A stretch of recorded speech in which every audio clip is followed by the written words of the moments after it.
It used to be in wrestling that once you got to your 40s, you were considered old. But with modern medicine being what it is, it's meant that some of the best have been able to go on for even longer than that and maintain a high level of work in the process. But who are the best examples of wrestlers who have kept on top well into their 50s and in some cases even beyond? Well, that's exactly what we're going to be looking at right now. And where better to start than with the legendary Ricky Steamboat. Yes, when the Dragon made his return to wrestling at WrestleMania 25 in 2009, he proved he was near enough on the same level as he had been back in the 80s. That's right, with him at this point being 56 years old and having spent several years out of the ring, you would have forgiven him for being a little rusty. But this didn't appear to be something that was possible for the former NWA World's Champion, as on that particular night, on that particular show, it was like watching the clocks being turned back to his legendary feuds with Ric Flair and Macho Man Randy Savage for an evening. Hell, so good was Steamboat here, he even managed to keep up with a Chris Jericho who was still in his prime. And this impressed WWE higher-ups so much that the very next month at Backlash, Jericho and the Dragon would be booked to wrestle again, this time in a one-on-one bout rather than the 3-on-1 showing which had happened at WrestleMania. And here, Steamboat was arguably even better than he had been the month before. So why didn't he have a whole second career then? Well, an injury picked up soon thereafter during an angle with the Nexus put a stop to that. That's right, for as great as Ricky was, he was still human, and so at this point it was felt by all parties that the best thing for him to do would be to hang up his boots again, safe in the knowledge that he'd proven to us that he most certainly still had it and could most certainly still hang with the best of them despite his relatively advanced age. But of course, Ricky Steamboat isn't the only person who's been able to stay at such a high level into his 50s, something which is evident in the story of our next subject, a man we mentioned a moment ago, the Nature Boy, Ric Flair. Now, there's a very solid argument to be made that back in the 80s when Ric Flair was in his true prime, he was the best wrestler not only of his generation, but of all time.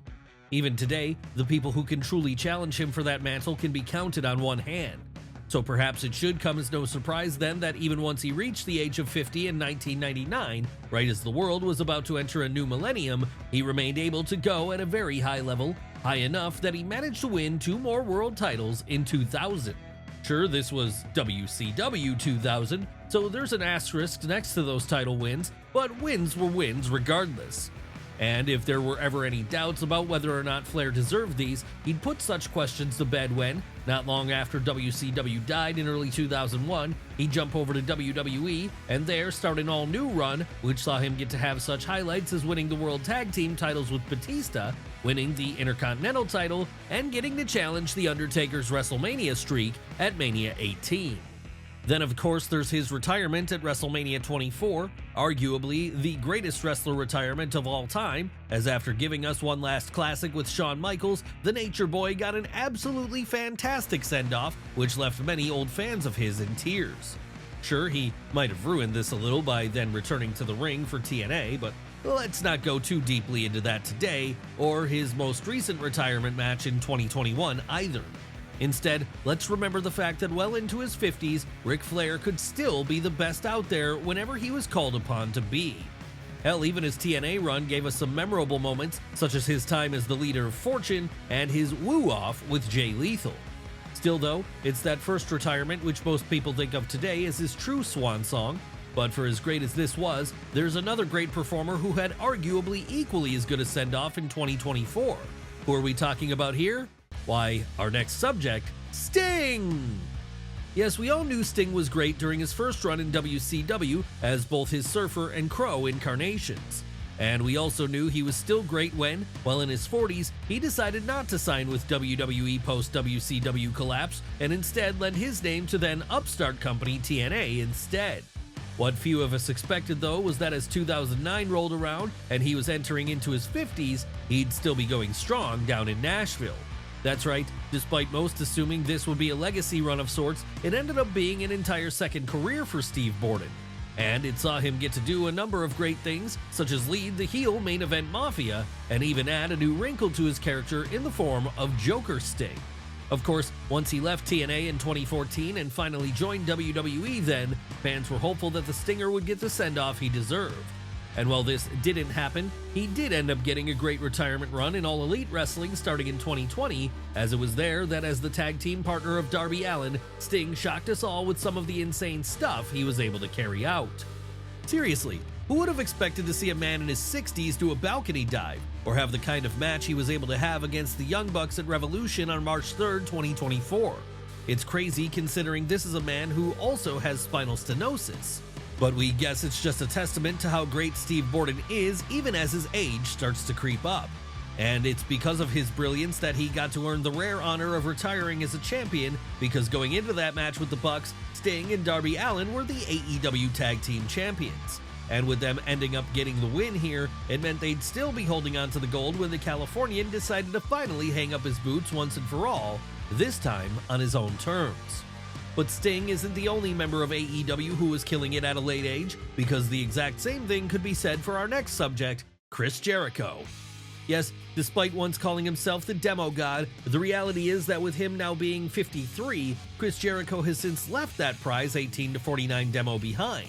Not that this has slowed him down much though, because after an early career which saw him find success just about everywhere he went, including CMLL, ECW, WCW, and WWE, he'd make the jump over to AEW when they first formed in 2019 in order to help them get established.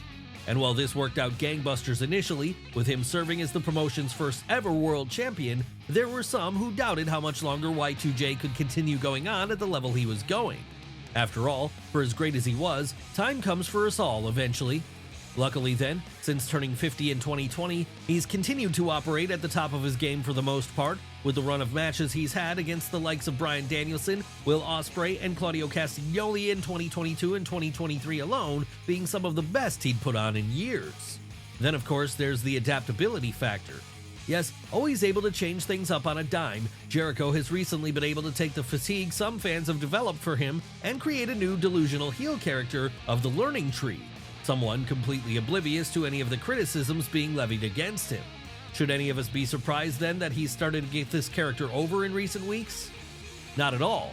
And we shouldn't be surprised if Jericho keeps going for another decade or more, as he certainly seems to still have a lot of ideas up his sleeve, ideas which could last him well into his 60s. Who knows, before all is said and done, he might even win the AEW World title for a second time, that or return to WWE. If he ever does head back over to WWE though, he'll have to deal with an old foe of his, someone who's currently in the midst of a killer run there as the final boss. That's right, it's time for us to talk about The Rock. Now, The Rock was great back at the turn of the millennium, absolutely. The only criticism you could maybe label at his performance back then, in fact, is that it was too good. In a sense, it became inevitable after a certain point, wrestling wasn't going to be able to hold on to him forever. No, with the levels of charisma and talent Dwayne Johnson had, it was a matter of time before somewhere like Hollywood was going to steal him away. And that's exactly what happened in the end, as in 2004, he'd effectively retire from the ring to move over to a career in Tinseltown instead.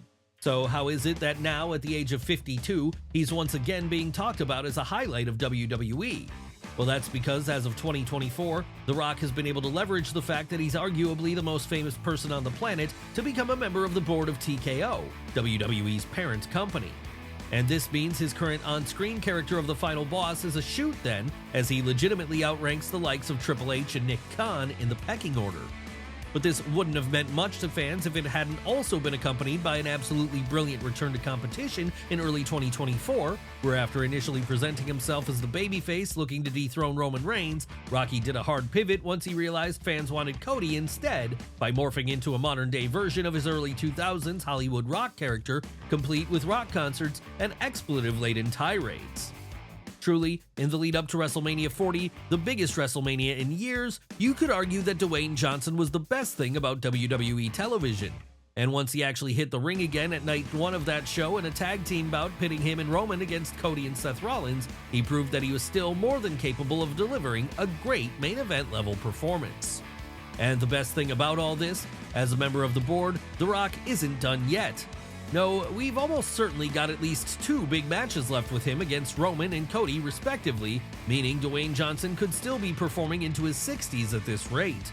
But even if he does keep going for a while yet, he'll have a hard time challenging the late career run that our next subject had, the one, the only, Terry Funk. Ah, Terry Funk, what a legend.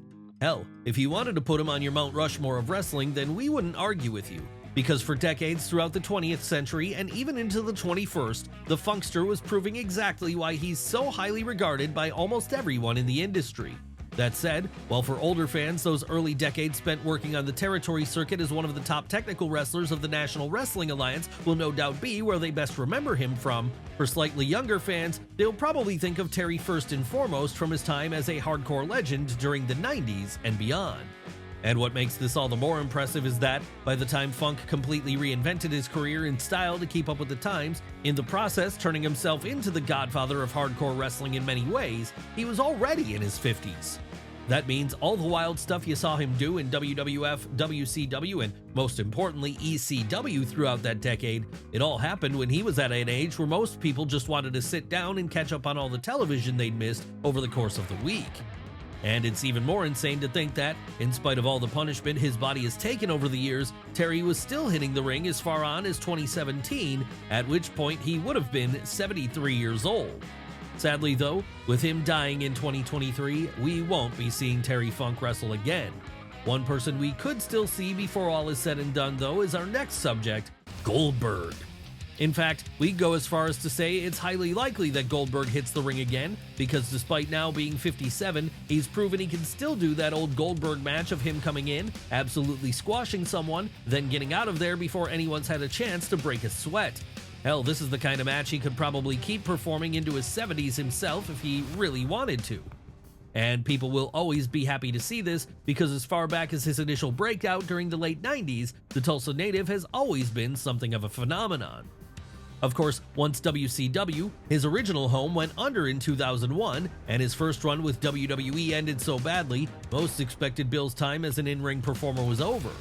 So that's why it was such a pleasant surprise then to see him make his comeback at the 2016 Survivor Series, at which point he was only a month away from turning 50, and from there reminded everyone why he was so beloved at the turn of the millennium when he destroyed Brock Lesnar in less than 90 seconds. And he wouldn't stop there either. No, in the years since, Goldberg has continued to return to WWE to have further matches. Sure, not all of them have been great, and sometimes the booking of them has done more harm than good, but that hasn't stopped a large audience from continuing to want Bill on their TV. Hell, that's why since 2016 he's had a run as Universal Champion, all while also getting to mix it up with the likes of Roman Reigns, Bray Wyatt, and Drew McIntyre. Where will his career take him next? Well, with him currently being a free agent, anywhere is possible. Who knows, maybe we'll see him turn up at WrestleMania 41 to challenge someone like CM Punk. Whatever he chooses to do, we feel fairly confident in saying that Bill Goldberg's time has not come yet, and that, considering the shape he's in and the type of matches he works, he's still got a lot of juice left in the tank. One person who this can't be said about though is our next subject, The Undertaker. And the reason we say this about The Undertaker is because as of 2020, he's finally decided to retire once and for all, with the years of wear and tear he'd put on his body at that point all becoming too much for him. But what a run it was prior to that, with it seeing him win 7 world titles, 1 Royal Rumble, and go on an unparalleled 21-0 undefeated streak at WrestleMania. And what makes Mark Calloway's story even more impressive is that he was able to keep going into his 50s, after all those achievements had already been reached. Yes, with the streak ending in 2014, so ended a major phase of the dead man's career. But with him turning 50 in 2015, he just decided to keep going, putting out a further 5 years worth of work after that point. Was all of this work great? No, we all remember those Saudi Arabia matches. But that wasn't to say The Undertaker was washed up by then. No, if you ever needed any evidence of this, you only have to look at that excellent Hell in a Cell bout he had with Brock Lesnar in October of 2015. And if that's not enough, how about the absolutely brilliant cinematic match he had against AJ Styles at WrestleMania 36, the Boneyard match, one which he managed to work to a high level despite by this point being 55 and the recipient of a hip replacement. Even his later period matches against the likes of Bray Wyatt or John Cena are pretty underrated, with the latter being a fun spectacle for WrestleMania 34 to partially hang its hat on. And that tag bout he had with Roman Reigns, where the pair teamed up to take on Drew McIntyre and Shane McMahon in 2019, was a decent enough watch too. And even if his best athletic years were behind him by then, he always maintained that special aura which made him such a big star in the first place. All he really had to do at this point, in fact, was make his iconic entrance, and people were happy. Will he ever come out of retirement for one last match? You can never say never, but we think it's unlikely at this point. That said, stranger things have happened. After all, who would have ever imagined PCO would still be going so strong well into his 50s? That's right, PCO, someone who many fans might remember as Pierre, one half of mid-90s New Generation tag team the Quebecers. And if you don't remember him from that run, then you may remember him as Jean-Pierre Lafitte, the one-eyed man who took part in the infamous shoot combat sports competition known as Brawl for All. What most people back then could never have expected, though, was that he would continue going strong for several decades yet. In fact, he wouldn't even reach his peak until his late 40s and early 50s, as that was when he developed the character of PCO, the French Frankenstein, and Scourge in places like Ring of Honor. And this new PCO gimmick, one which got hugely over with fans, would see him get an entire second wind of his career then, one which carried on well into his 50s as he became not only an ROH tag team and six-man tag champion, but also a one-time ROH world champion as well. Yes, becoming a world champion for the first time in his 50s likely wasn't something Pierre-Carl Ouellet had on his bingo card, but there it was happening for him. And he's continued to remain strong as the French Frankenstein all the way up to the modern day as it happens, with him currently being a member of the TNA roster, where his reign of dominance has shown no signs of slowing down anytime soon. Seriously, given how much of a cult sensation he remains, it wouldn't be surprising to see him return to a big league for another run before all is said and done. And with WWE appearing to have recently started a working relationship with Impact, it's likely that if he does go anywhere bigger in the future, it will be back there again. Could you imagine seeing PCO versus Roman Reigns or PCO versus Gunther? It would be quite a sight to witness. But what of our next subject? Someone who comes from a much older era of the industry, way back during the days of the territories in fact, as it was then when Nick Bockwinkel really thrived. Yes, Nick Bockwinkel was the ace of Vern Gagne's American Wrestling Association throughout the 70s and 80s, as there, with his trusted manager Bobby Heenan by his side, he managed to completely dominate the promotion as a four-time world champion. And when you consider the fact he was still doing this by the time he turned 50 in 1984, that's especially impressive. That's right, before WrestleMania 1 even happened, Bockwinkel was already 50. Not that this did much to hamper him though, because even if he was getting on in years by then, he was still more than capable of carrying himself like a true champion both behind the scenes and on screen. In fact, it was during this period that he not only had a legendary feud with Larry Zbyszko, but also won the AWA World Heavyweight title for the fourth and final time.